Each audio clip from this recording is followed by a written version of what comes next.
Assalamualaikum warahmatullahi wabarakatuh. Dan di kesempatan kali ini kita akan melanjutkan pembacaan Al-Quran kita, masuk pada ayat yang ke-70 dari surah An-Nahl, surah yang ke-16. A'udzu billahi minasyaitonir rajim. Wallahu khalaqakum summa yatawaffakum. Allah yang telah menciptakan kamu kemudian mewafatkan kamu. Wa minkum mayuraddu ila arzalil umur. Dan sebahagian di antara kamu itu ada orang yang dipanjangkan umurnya hingga mencapai usia senja, tua renta.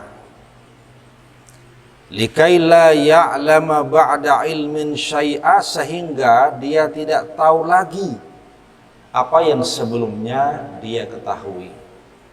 Innallaha alimun qadir, sesungguhnya Allah itu maha tahu lagi maha kuasa. Jamaah rahimakumullah, ayat yang ke-70 pada surah An-Nahl ini memberikan beberapa kandungan yang amat penting. Yang pertama terkait dengan penciptaan manusia. Dengan pilihan kata wallahu khalaqakum, Allah lah yang telah menciptakan kamu. Mencipta di sini adalah dalam arti proses yang begitu menakjubkan dan spektakuler. Proses penciptaan manusia yang kompleks, yang komplit, yang lengkap dan tepat, mengandung keajaiban. Maka pilihan katanya adalah khalaqakum, Allah yang menciptakan kamu karena proses yang luar biasa. Itu nanti yang membedakan dengan pilihan kata kalau Allah menggunakan kata-kata ja'ala. Wa idza qala rabbuka lil malaikah inni ja'ilun fil ardi khalifah. Ingat kata Allah ketika ku berfirman di hadapan malaikat, aku bakal menciptakan, menjadikan, maksudnya adalah memberikan peran dan fungsi kepada manusia sebagai khalifah. Jadi kata ja'ala di Quran yang kalaupun diartikan mencipta, tapi lebih kepada memberikan fungsi kepada apa yang diciptakan. Beda dengan khalaqa yang lebih kepada proses yang luar biasa. Ketika Allah mengatakan bahwa kamu lahir dari perut ibumu, wallahu akhrajakum min butuni ummahatikum la ta'lamuna syai'a. Allah yang melahirkan kamu dari rahim ibumu tidak tahu apa-apa, kemudian Allah memfungsikan telinga untuk mendengar. Wa ja'ala lakumus sam'a, memfungsikan pendengaran dari media alat berupa telinga. Wal absara, memfungsikan penglihatan dari media alat berupa mata. Wal afidah, memfungsikan pemahaman, pengertian dari alat media berupa otak atau hati manusia. Ini ja'ala. Ketika Allah mengatakan dengan pilihan kata wa ja'ala lakumus sam'a wal absara wal afidah. Di ayat ini Allah menggunakan pilihan kata wallahu khalaqakum, Allah yang menciptakan kamu dengan proses yang luar biasa ajaibnya. Kita lihat dari proses yang paling awal hanya berupa setetes air, kemudian berubah menjadi segumpal darah. Segumpal darah kemudian berubah berproses menjadi segumpal daging. Dan segumpal daging itu kemudian diberi tulang belulang, dibungkus lagi dengan daging, kemudian Allah tiupkan ruh kehidupan kepada manusia, maka jadilah dia manusia yang sempurna. Itu proses. Mengapa Allah mengatakan kuciptakan dengan kata-kata khalaqakum? Makanya pada surah Laqad khalaqnal insana fi ahsani taqwim. Laqad khalaqna, sungguh kata Allah telah kuciptakan manusia fi ahsani taqwim, dalam bentuk yang sebaik-baiknya. Ini kembali menegaskan bahwa mengapa Allah menggunakan pilihan kata khalaqa, mencipta, karena kandungan proses penciptaan itu yang luar biasa, di luar nalar dan pertimbangan manusia. Makanya penciptaan manusia di Quran itu sangat menghebohkan dunia dan ilmuwan yang terlibat dalam apa yang disebut dengan ilmu embriologi. Hampir apa yang dinyatakan Quran itu mengandung kebenaran ilmiah dalam kacamata ahli embriologi. Perkembangan yang luar biasa. Baru kemudian pada bentuk kehidupan, bentuk fisik jasmani manusia yang sempurna. Fi ahsani taqwim. Laqad khalaqnal insana fi ahsani taqwim. Aku ciptakan manusia pada bentuk yang paling sempurna. Bentuk manusia itu paling sempurna dibanding dengan bentuk makhluk lain. Di mana kesempurnaannya? Fi ahsani taqwim. Taqwim itu artinya tegak, lurus, dan simetris. Itu maknanya taqwim. Qawim, qiyam, tegak, lurus, tapi simetris. Manusia makhluk yang tegak, berdiri. Manusia ketika berjalan kan berdiri. Itu fitrahnya. Soal kemudian menjadi tidak berdiri, menjadi bungkuk, menjadi merangkak, itu soal lain. Tapi fitrah manusia sebagai makhluk yang berdiri tegak, lurus, simetris, dia makhluk yang kalau berjalan itu berdiri dengan dua kaki. Banding hak dengan gorila, simpanse, kera, jalannya itu tidak lurus seperti manusia. Makanya teori Darwin mengatakan kalau manusia itu merupakan perkembangbiakan dari kera, itu tidak benar. Di samping tidak ada mata rantai yang menyebabkan pembenaran, memang tidak bisa diterima dengan kenyataan. Al-qawimnya manusia itu tidak ada yang menduainya. Hatta gorila, simpanse, kera sekalipun yang sempurna, tidak ada yang sama. Jamaah rahimakumullah, maka kita bersyukur kepada Allah bahwa Allah menciptakan kita sebagai manusia dalam proses penciptaan bentuk yang luar biasa sempurna.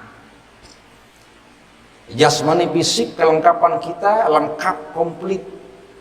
Mata di muka dua, hidung di muka di atas,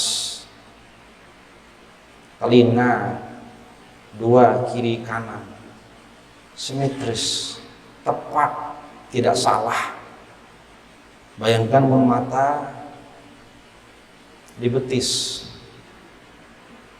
bayangkan menghidung di bawah, beparaan dengan knalpot.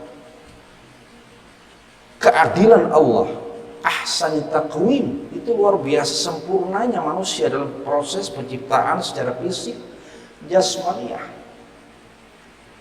Indra mata, telinga, hidung, kulit, tangan, kaki, dan kemudian rasa lidah, itu merupakan kesempurnaan penciptaan Allah.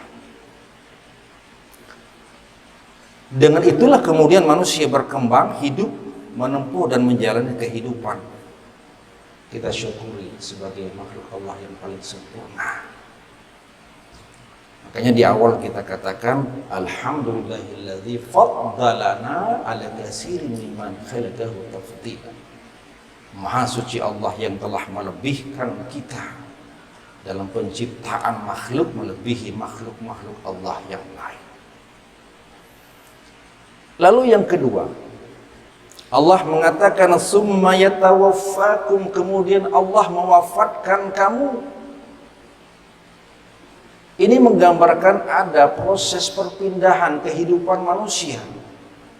Mulai dia lahir, tumbuh, berkembang, kemudian ujung-ujungnya Allah mewafatkan manusia. Wafat manusia. Kita pernah bahas pengertian wafat. Wafat itu adalah purna tugas. Ketika kita hidup, mulai awal Allah berikan beban, taklif, ada beban kewajiban yang kita kerjakan. Sholat, puasa, zakat, haji, beban kewajiban. Tapi sampai pada saatnya di mana kewajiban itu sudah tidak ada lagi, Allah cukupkan beban itu kepada manusia, maka itu namanya Allah mewafatkan manusia. Maka wafat adalah purna kewajiban. Manusia wafat. Bedanya dengan ajal yang kemarin kita sampaikan. Ajal itu batas kehidupan. Nanti kaitan pula dengan umur. Batas kehidupan manusia sudah jelas, tegas, tidak bergeser, tidak berpindah patok kehidupan manusia. Idza jaa ajaluha la yastakhiruna sa'atan wa la yastaqdimun. Patok kehidupan tidak bergeser. Mempatok tanah tahu bergeser. Mempatok kehidupan manusia, kata Allah, tidak pernah bergeser sedikit pun. Itu sudah ketentuan Allah. Dan ajal itu adalah jarak tempuh dari kehidupan manusia. Sementara nanti kalau kemudian terkait dengan umur, itu adalah waktu tempuh kehidupan manusia. Waktu tempuh boleh jadi waktunya lama, boleh jadi waktunya pendek. Summa yatawaffakum, kemudian Allah wafatkan kamu, Allah purna tugaskan kamu karena kamu mengalami umur yang pendek sehingga sampai ke batas kematian. Maka kemudian manusia mati, berpisah antara roh dengan jasad. Bila sudah purna tugas, selesai urusan kehidupan dunia, tidak ada kewajiban, wafat. Bila dah sampai ke batas umur usia, ajalnya memang sampai di situ. Dan saat itulah kemudian terlepas roh dengan badan, maka namanya manusia mengalami kematian, maut. Jamaah rahimakumullah. Ini yang kedua yang kita garis bawahi pada ayat summa yatawaffa. Summa, kemudian. Itu kalimat yang mengandung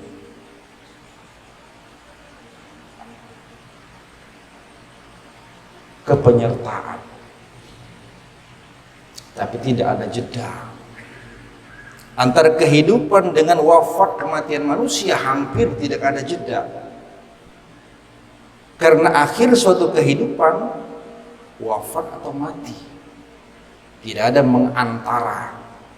Antara hidup dengan mati itu tidak ada. Itu bahasa kita aja, Pak. Antara hidup dengan mati. Padahal tidak ada.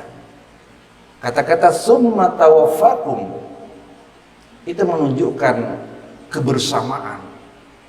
Ketika orang hidup, maka ujung kehidupan pasti kematian. Tidak ada jeda antara hidup dengan mati. Maka tidak ada antara. Jadi istilah antara hidup dengan mati itu peribahasa saja. Betapa perjuangan itu luar biasa. Orang yang mau melahirkan, katanya itu perjuangan antara hidup dengan mati. Itu istilah kata peribahasa. Karena perjuangan yang luar biasa. Tidak ada antara. Bila sudah selesai pada kehidupan dunia, langsung masuk pada kehidupan akhirat. Itu kata-kata summa yatawaffakum, kemudian Allah wafatkan kamu. Allah selesaikan urusanmu pada kehidupan dunia sampai pada titik kehidupan wafat, ajal dan berpisah antara roh dan jasad, maka matilah manusia. Jamaah rahimakumullah. Lalu yang ketiga, ada kalimat terakhir, wa minkum mayuraddu ila arzalil umur. Sebahagian manusia itu ada yang dipanjangkan umurnya, waktu tempuhnya itu lama. Waktu tempuh kehidupan itu lama. Kita pernah katakan di pengajian kita pada pertemuan sebelumnya, kalaulah batas kehidupan itu antara satu dengan lain itu boleh sama, jarak tempuh boleh sama, tapi waktu tempuh boleh berbeda. Itulah umur. Maka umur itu bisa bergeser, bisa panjang, bisa pendek. Tapi kalau ajal tidak bergeser. Makanya yang kita doa, yang kita minta kepada Allah salah satunya apa? Ya Allah, panjangkan umur. Bukan panjangkan ajal.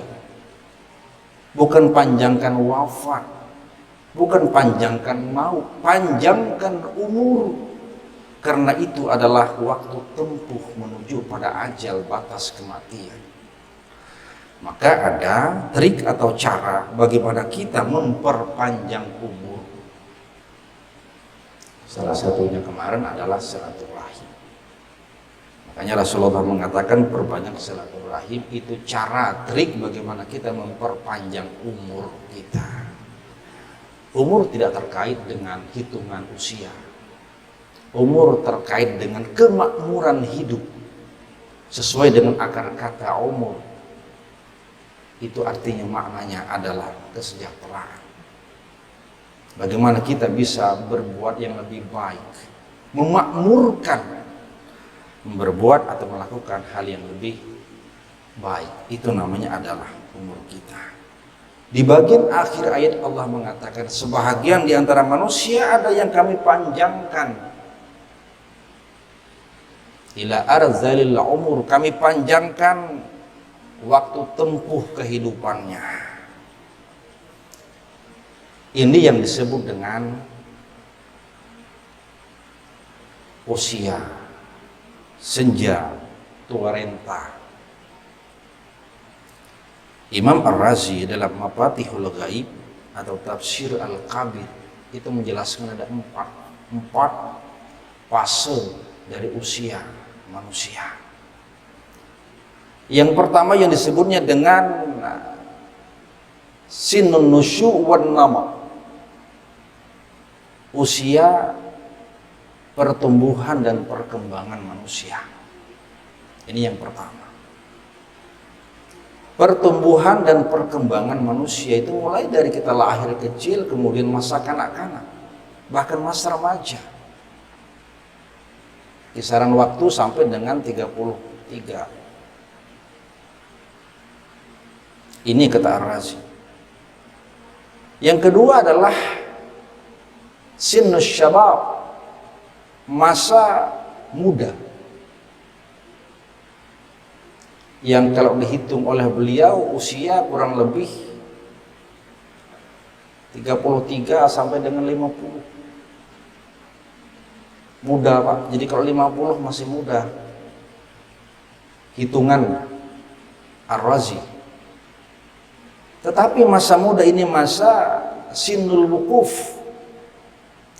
Proses perkembangan itu tidak maju. Jadi usia-usia yang sudah melampaui 33 tahun sampai dengan 50 tahun itu stagnan. Perubahan fisik tidak terlalu menonjol, tidak signifikan. Perkembangan pemikiran otak manusia, kecerdasan pun tidak terlalu signifikan perkembangannya, stagnan. Tidak terlalu berpengaruh perkembangannya, kalaupun ada sedikit sekali. Sinnul Wukuf wasyabab. Baru masuk pada usia berikutnya kurang lebih 50 sampai dengan 75. Ini yang kata beliau disebut dengan Sinnul Kuhulah, masa tua. Kenapa inhitatul saghir ada di generasi pertama? Kalau sudah masuk pada inhitatul saghir di generasi pertama dan kategorinya adalah kita sudah menjadi kuhula, tua, maka sudah semakin menurun kemampuan fisik manusia dan bahkan kemampuan rohani kita. Kuhula. Jadi pun bahasa Banjar ada kuhul, itu bahasa Arab memang Pak. Mun sudah kuhul-kuhul itu artinya tua sudah. Kuhula itu bahasa Arab artinya masa tua. Secara fisik sudah mengalami penurunan. Mata kabur, pipi kendur, gigi hancur, tangan betis ketur, makan bubur dilawas lagi masuk ke dalam kubur. Itu ciri orang tua penuaan. Tapi sekarang penuaan bukan hanya pada usia 70 ke atas, 50 ke atas, bahkan terjadi penuaan dini akibat konsumsi yang salah. Maka puasa ini kan salah satunya adalah mengembalikan, meregenerasi tubuh kita biar semakin sehat. Meskipun usia kita tua, tapi mungkin kelihatan muda, kan itu. Yang penting terlihat muda meskipun tua. Yang terlihat itu apa? Kulit manusia. Maka ciri penuaan terutama pada kulit. Ini hak yang disebut dengan bashar. Bashar itu manusia secara biologis, dipandang dari segi kulitnya. Nah, oleh karena itu bagian yang ketiga ini disebut dengan sinul kuhula, artinya masa tua. Dah mengalami penurunan kemampuan fisik dan bahkan kemampuan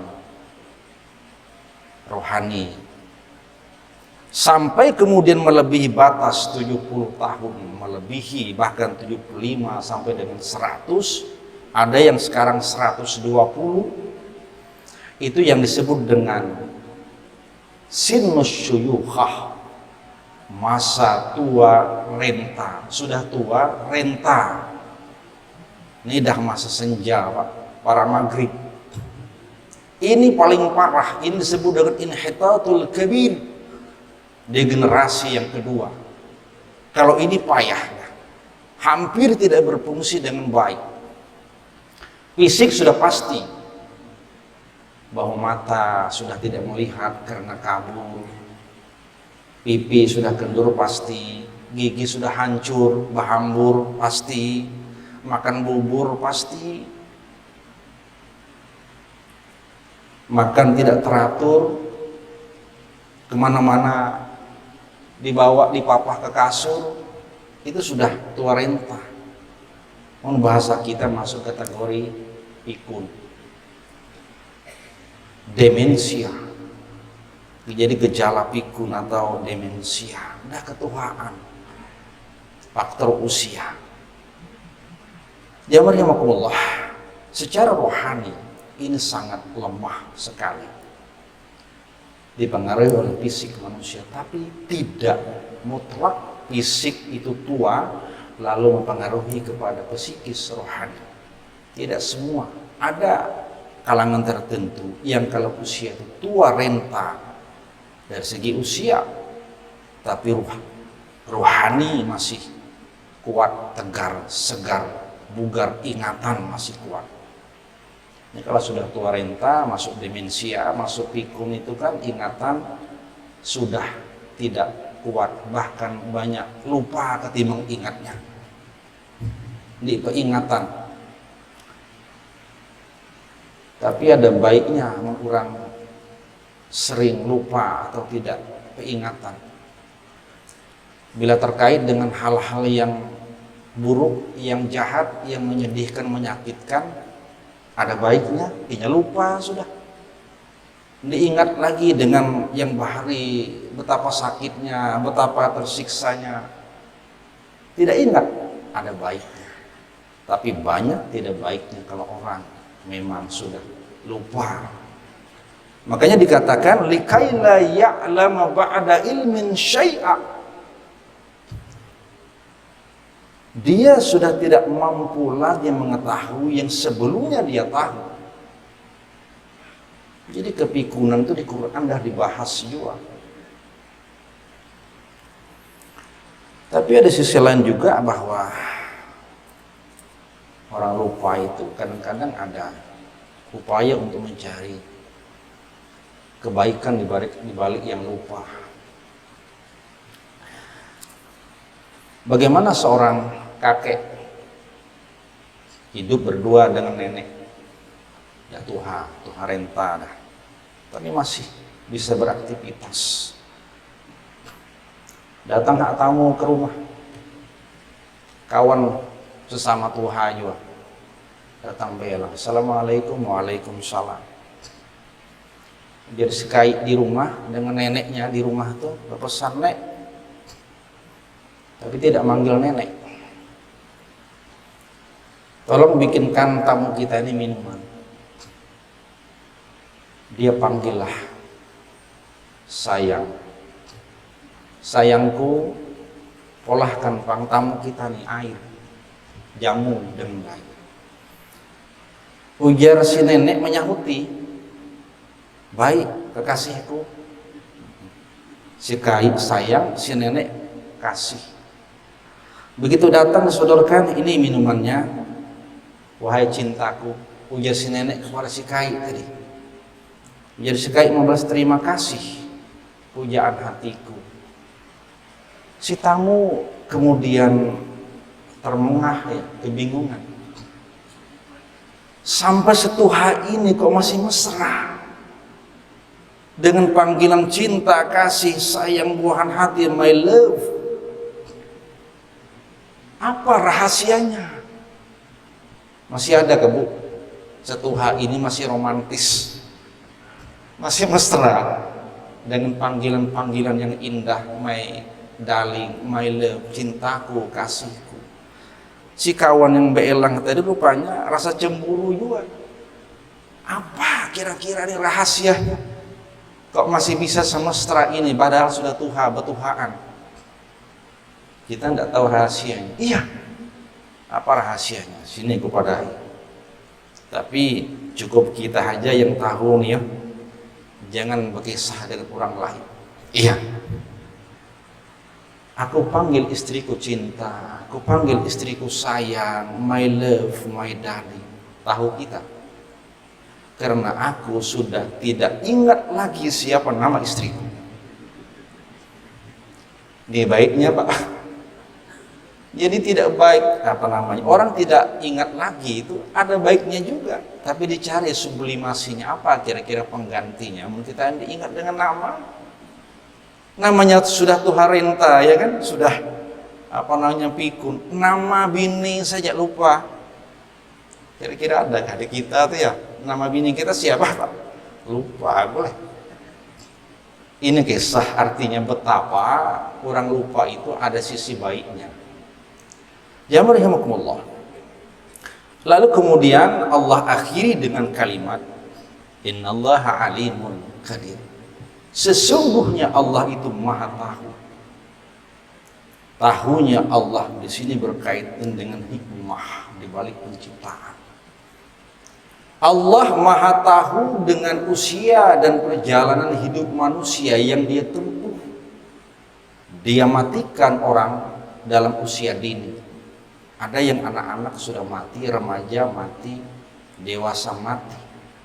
Banyak yang belum mati, yang tua-tua malah. Allah Maha tahu di balik itu. Karena kalau kita bahasakan boleh jadi Allah berkata begini. Orang ini adalah orang baik, orang soleh. Maka mengapa aku matikan dia dalam usia yang muda, mati muda? Karena aku tahu kata Allah, mun ku panjangkan umurnya, nanti dia bahkan menjadi orang yang pendosa, tidak lagi menjadi orang yang baik. Itu hikmahnya.